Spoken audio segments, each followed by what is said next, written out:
Hey guys, what's going on? In today's video, we're taking apart this block. This is a K-Series turbo block. So we're taking apart this block for the pistons. Some of you might recognise this block because it is my old block, which I sold and then bought back quite quickly.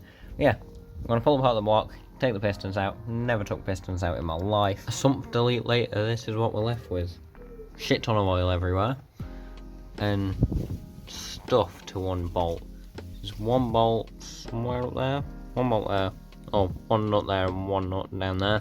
That's all you have to undo to actually get the oil rail off these, because now is the fun part. We get to unbolt the rod caps. Jesus Christ. They were on tight.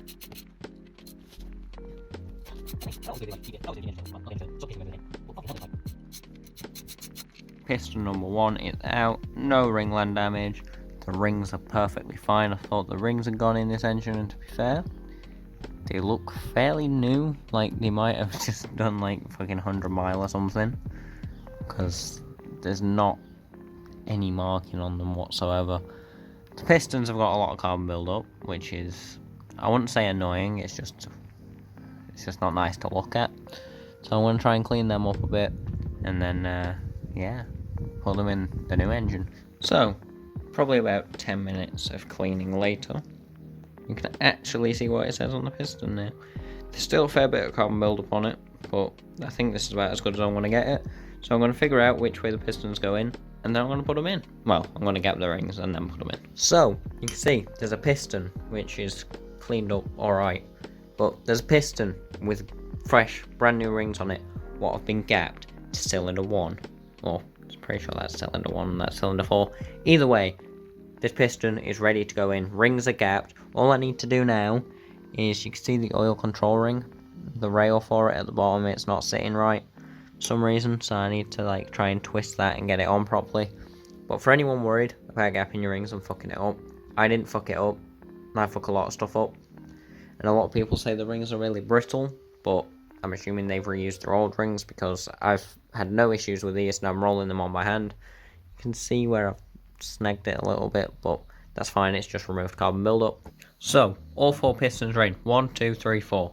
All in. All that's left to do now is torque the rod caps, and then it's basically reassembly from that. I had to take the flywheel off to get underneath because I couldn't wrap my arms around.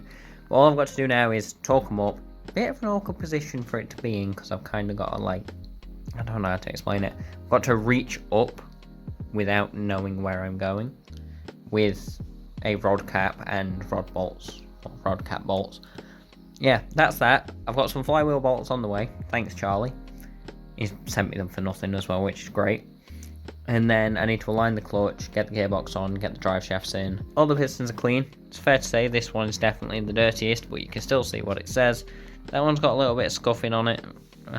Bit annoying, but you know, what can you do? But all the rings are gapped. 0.5 on the top, 0.6 on the bottom, I think. Might be the other way around, I can't remember. But I was going off Lee Connor's suggested ring gaps for 250 horsepower. And he's kind of a K-turbo guru sort of thing, because he just blows them up for fun. But yeah, all built. Well, I say all built, it's not. I've put some fucking pistons in. Built, ready to go-ish. All that's left now is head gasket, head bolts, and reassembly. And plumbing, but yeah. I've also got I got way too much of this braided stuff, which needs to go on. I'm not sure how I'm going to do it. I might crimp it, I might just Jubilee clip it to fuck.